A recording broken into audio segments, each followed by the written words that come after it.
इनके बयानों पर टूट पड़ेंगे, और टूटना भी चाहिए, क्योंकि इस देश में कोई धर्म की राजनीति क्यों करेगा, क्यों हो रही है, इतने सालों से चली जा रही है। सुनिए मेरी बात, वोट नहीं चाहिए।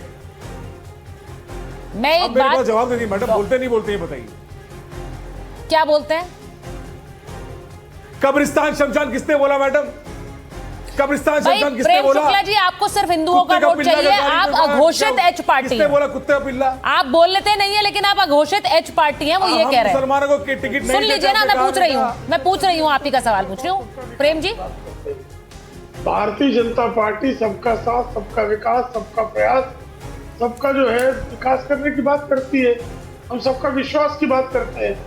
हमारी भारतीय जनता पार्टी ने सबका साथ, सबका विकास, सबका विश्वास, सबका प्रयास ये नारा दिया हुआ है। भारतीय जनता पार्टी ने कभी नहीं कहा कि हमको सिर्फ हिंदुओं के वोट चाहिए, लेकिन दूसरी तरफ से वैसे खुद कह रहे हैं कि मैं एम फैक्टर हूँ। एम फैक्टर का क्या मतलब है मुझे बताइए। एम फैक्टर से इमरान सोलंकी ही बताते, बीजेपी के लोग फैक्टर जब कहते खुद कहते हैं हम मुसलमानों को टिकट नहीं देते हैं। क्या मतलब है? हम मुसलमानों को टिकट नहीं देते, बोलते नहीं बोलते। पूछिए प्रेम शुक्ला जी, आपने कहा हम मुसलमानों को टिकट नहीं देते हैं, वो कह रहे हैं आपसे। क्या बीजेपी ऐसा कहती है? बीजेपी ऐसा कहती है मुसलमानों को टिकट नहीं देते? बोला राजद और क्या ज्यादा किसने बोला? ऐसा मैंने कभी नहीं कहा। शमशान कब्रिस्तान पार्टी हिंदुओं को भी देती है। शमशान कब्रिस्तान किसने बोला सर? ईसाइयों को, सिखों को। शमशान कब्रिस्तान किसका बयान है? भारतीय जनता पार्टी कुत्ते का पिल्ला है, उसके बाद किसने बोला कुत्ते का अच्छा ठीक है, ठीक है, इस तरह की कोई कुछ गंदा बोलेगा आप उसे मुसलमानों अगर इनकी सत्ता आई है यहाँ पे, डॉक्टर खान डॉक्टर अजीज खान, जेवरात सोने के जब लेकर आप मुसलमानों को दे देंगे, किसने बोला था? मैं डॉक्टर अजीज खान के पास जा रही हूँ। डॉक्टर अजीज खान, संगीत रागी जी ने एक इम्पोर्टेंट बात बोली। उन्होंने ये कहा है कि अगर एम फैक्टर की बात कहते हुए राजनीतिक दल कोई आ रहा है जो कि ओवैसी कर रहे हैं, तो ये सबसे ज्यादा मुश्किल आप लोगों के लिए हो जाएगी, क्योंकि आप अपने आप को सेक्युलर पार्टी कहते हैं, लेकिन आप करते वही हैं, आप मुसलमान वोट की राजनीति करते हैं। तो ये धक्का सबसे बड़ा आपको है।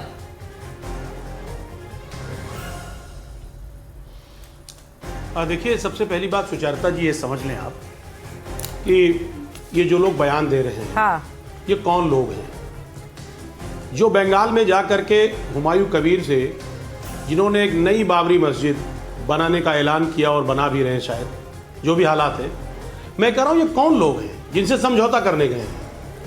देखिए, ये सबको पता है, पूरे देश को पता है, बंगाल को पता है कि हुमायूं कबीर किसके द्वारा प्रोजेक्ट किए गए हैं, ये सबको पता है।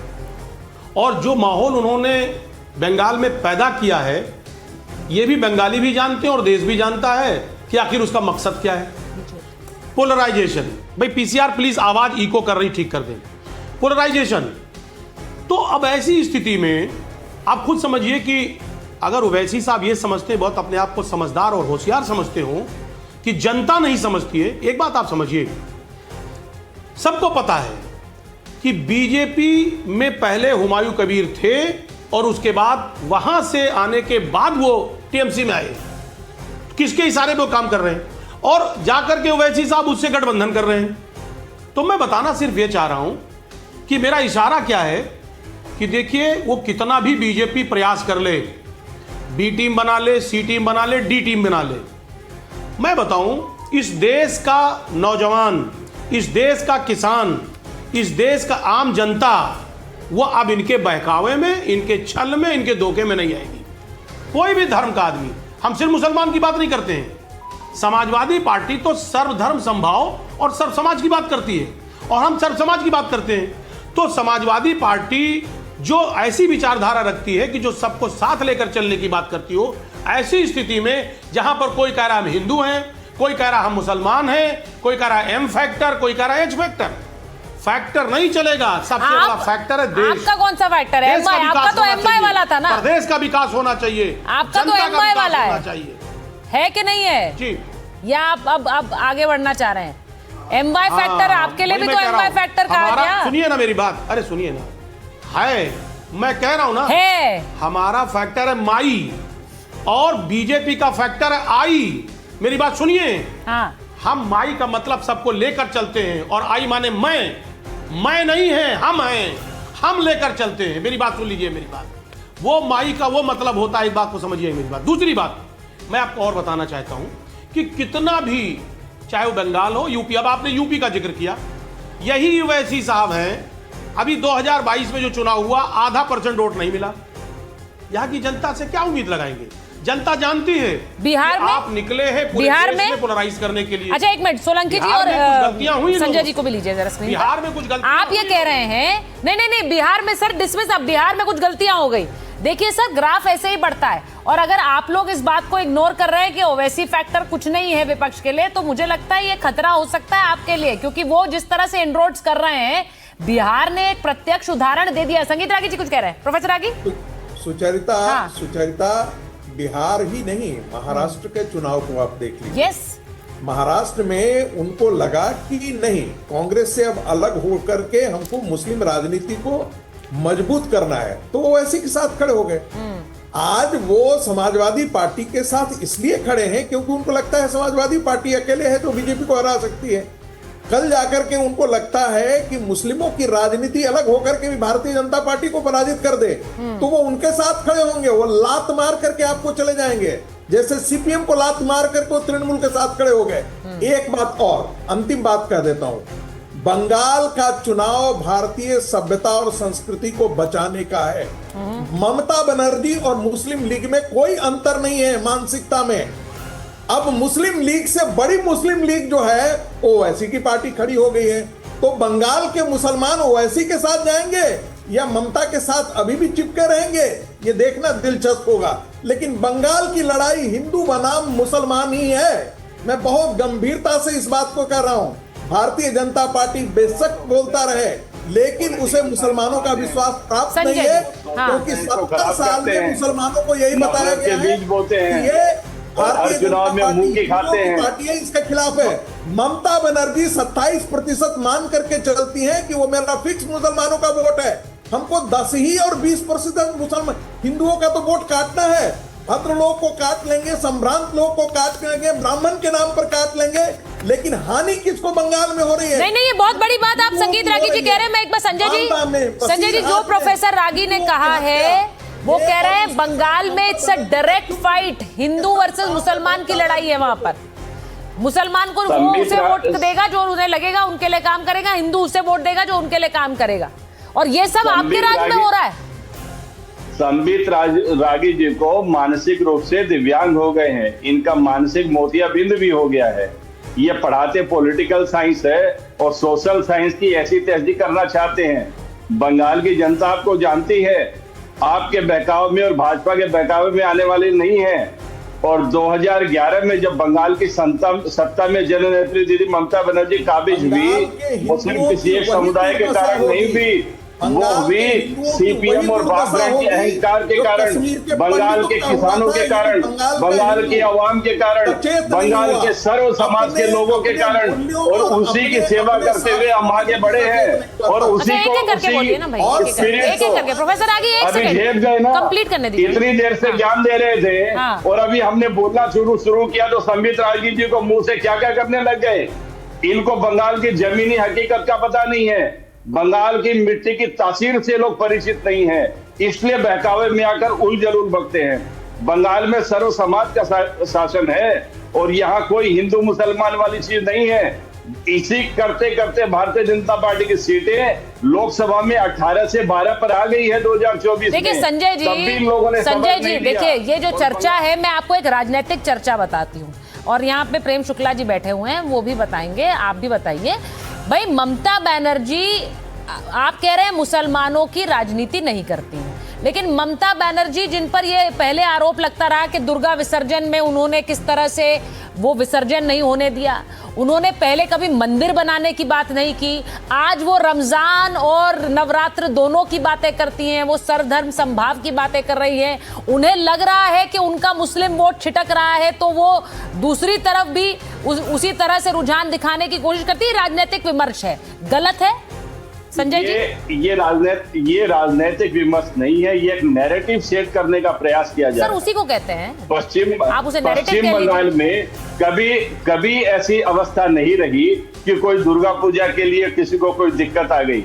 40,000 से ज्यादा बताइए भाई दुर्गा प्रेम पूजा शुक्ला जी, वो कह रहे हैं कमेटियों कभी नहीं को हुआ राज्य ऐसा। सरकार ये narrative है। 1,10,000 रुपया अनुदान देती है।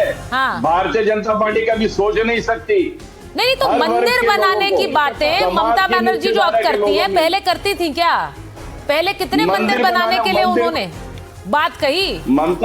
ममता बनर्जी को यदि ये लोग जानते हाँ। तो ये लोग जान जाते कि ममता बनर्जी वास्तव में सनातन की सच्ची प्रतीक है पश्चिम बंगाल में। आज से नहीं, इनको तो अभी मालूम पड़ा है। एक सेकंड, मैं इस पर रिएक्शन लूंगी। प्रेम शुक्ला जी, विकलांगता की संजय जी कह रहे हैं सनातन की सच्ची प्रतीक है ममता बनर्जी। वाह, सनातन की सच्ची ऐसी प्रतीक है कि सरस्वती पूजा के विसर्जन जुलूस को प्रतिबंधित कर देती है और कोलकाता हाईकोर्ट को हस्तक्षेप करना पड़ता है। वहां के महंत जी से सच्ची प्रतीक है महंत जी से कि हनुमान जयंती के और क्या उत्सव को जो है प्रतिबंधित करने का दुष्कर्म कर देती है और कोलकाता हाईकोर्ट को हस्तक्षेप करना पड़ता है। सनातन की ऐसी सच्ची प्रतीक है कि जय श्री राम बोलने वाले पर हमला करा दिया जाता है। जय श्री राम बोलना प्रतिबंधित हो जाता है। ये सच्ची प्रतीक है, इसको सच्चा प्रतीक कहते हैं। और जो है जमीयते इस्लामी के कार्यक्रम में हिजाब पहनना, ये सच्चे सनातन का प्रतीक होता है। गजब है भाई, सनातन से क्या लेन देन है इनका? ये तो जमीयते इस्लामी के कार्यक्रम में सुश्री ममता बनर्जी हिजाब धारण कर लेती है, तब तो वो जो है इस्लामिक परिधान पर पहन लेती है। इस्लामिक परिधान पहनना और सच्चा सनातन होना, ये तो विरोधाभास हुआ ना। मैंने इसीलिए पूछा क्योंकि आप तो यही बात कहते हैं कि ममता बनर्जी वहाँ बंगाल में वो एक तरफा राजनीति करती हैं, वो पोलराइजेशन के दम पर जीत रही हैं। यहाँ पर उन्हें सच्चा सनातन का प्रतीक बता रहे हैं संजय जी। मुझे बस ये पूछना है, सोलंकी जी को भी लाइए जरा, इमरान सोलंकी जी। इमरान सोलंकी जी, बड़ी दिलचस्प फाइट है बंगाल की और अब यूपी तक तो वो जाएगी। संगीत रागी जी कुछ कह रहे हैं, प्रोफेसर रागी क्या कह रहे हैं? हाँ एक लाइन सुचरिता, बोलिए सर। ममता बनर्जी हिंदू समाज को अंदर से दीमक की तरह चाटते हुए खोखला कर रही हैं। जिस प्रकार से बांग्लादेशी मुसलमानों के घुसपैठियों को शरण देने का, पैट्रोनाइज करने का, पूरी डेमोग्राफी बदलने का मोदी से बड़ी हिंदू नेता है। देश के साथ खतरा पैदा कर रही है। नरेंद्र मोदी से बड़ी हिंदू नेता है। अब भाई देखिए, बड़े बड़े बयान आ रहे हैं आज डिबेट पर। पहले उन्होंने बोल दिया सनातन की सबसे सच्ची प्रतीक ममता बनर्जी है। अब सोलंकी जी क्या कह रहे हैं? वो कह रहे हैं नरेंद्र मोदी से बड़ी हिंदू नेता ममता बनर्जी। बताइए भाई इमरान जी, बताइए। बिल्कुल नहीं, ये आप सच मानते हैं? एक मिनट इमरान जी, ये आप मानते हैं? संजय जी को भी बिल्कुल, ये आप मानते हैं या फिर आप ये जानबूझकर अभी कहना चाह रहे हैं कि मुसलमान वोट और आपकी तरफ हो? नहीं, मैं मानता हूं। मैं आपको इसको साबित प्रूफ कर दूंगा मैडम। हाँ, प्रूव करिए। जहां पे मुसलमान रहते हैं उस इलाके से हम मुसलमान एमएलए, हिंदू एमएलए और एमपी को जिताकर भेजते हैं पार्लियामेंट या विधानसभा में देश की। लेकिन मैं चैलेंज के बोल रहा हूं, हमारे टीएमसी के नेता यहाँ बैठे हुए हैं, बीजेपी के हैं, जहां पे गैर मुस्लिम भाई हमारे रहते हैं वहां कोई मुसलमान एमएलए बन सकता है क्या? बना सकते हैं क्या? ये बीजेपी में भी ताकत नहीं है, टीएमसी में भी ताकत नहीं है, कोई पार्टी में नहीं है। मुसलमान सबको गले लगाते हैं, हम इनको वोट देकर बनाते, सत्ता में लेके जाते हैं, लेकिन ये हमें सिर्फ वोट बैंक की तरह इस्तेमाल करते हैं। अभी असदुल साहब बंगाल आए, हम उत्तर बिहार भी लड़े, उत्तर प्रदेश भी लड़े, महाराष्ट्र भी लड़े। अभी तो आप ममता बनर्जी की इतनी बुराई कर रहे थे। अभी आपने बोला कि इनके राज में कुछ नहीं हुआ, मुसलमानों का इतना बुरा कर दिया, हमारी हालत बद से बदतर हो गई। अब आप उनकी बढ़ाई कर रहे हैं। पहले आप तय करिए आप उनकी तरफ हैं, उनके खिलाफ हैं। मैं वही बोल रहा हूँ। नहीं मैडम, मेरी बात आप सही से समझिए। ममता बनर्जी हो या बीजेपी हो या कांग्रेस, कोई पार्टी हो, मुसलमान इलाकों से ये मुसलमान हिंदुओं को एमएलए बनाती हैं, एमपी बनाते हैं लोग, लेकिन नॉन मुस्लिम इलाकों से कोई मुसलमान एमएलए बना सकते हैं। ये इनकी ताकत है, चैलेंज कर रहा हूं मैं। और एक काम बताइए मुझे कि ममता बनर्जी ने मुसलमानों की, जो बीजेपी, बताइए भाई संजय जी, कोई काम नहीं किया मुसलमानों के लिए ममता बनर्जी ने, चैलेंज कर रहे हैं। एक काम बताइए, वो कह रही है। एक काम बता दीजिए संजय जी। न इनको काम दिखेगा और न भारतीय जनता पार्टी को काम दिखेगा, क्योंकि दोनों एक ही है। न हुमायूं कबीर को काम देखता है। मैं भारतीय, ये तीनों एक ही फैक्टर है, जी फैक्टर है, जी फैक्टर, बॉम्ब फैक्टर है, ये तीनों। और सर, पश्चिम मैं बंगाल की आपको तकलीफ जनता क्यों को हो रही काम है? देखता है मैं भारतीय और वो जनता काम पार्टी सवाल दिखता कर भी रहा है हूं। और आपको जनता के तकलीफ हो सिर रही पर है? चढ़कर बोलता भी है। ये हर चुनाव में साबित होता जा रहा है। आपने दोनों को एक चाहे मिनट में डाल दिया, वो 2021 सही के है। विधानसभा चुनाव आपके लीजिए, इतनी मतलब है कि आप 2024 बता के लोकसभा चुनाव लीजिए, या उसके बाद जितने उपसभा बता दीजिए। उपचुनाव हुए हैं उनमें देखिए, ये काम जनता के सिर पर चढ़कर बोलता है और बंगाल ठीक की है। जनता को दिखता है। इनको नहीं दिखेगा। इनको देखिए दिखता अगर भी नहीं है, बंगाल उनको की, सर देखिए सीधी बात यह है कि अगर बंगाल की जनता को दिख रहा है काम तो बंगाल उन्हें जिताएगा, लेकिन अगर वो जनता एम और एच फैक्टर में बटकर काम देखेगी तो फिर यूपी टू बंगाल उसका असर जरूर दिखेगा। ये बात बिल्कुल तय है, क्योंकि आज असदुद्दीन ओवैसी ने एम फैक्टर की बात करके ये बता दिया है कि इस चुनाव में अब सीधे सीधे चाहे वो बंगाल हो और उसके बाद यूपी हो, धर्म के नाम पर वोट मांगने से पीछे नहीं हटेंगे। बहुत बहुत धन्यवाद।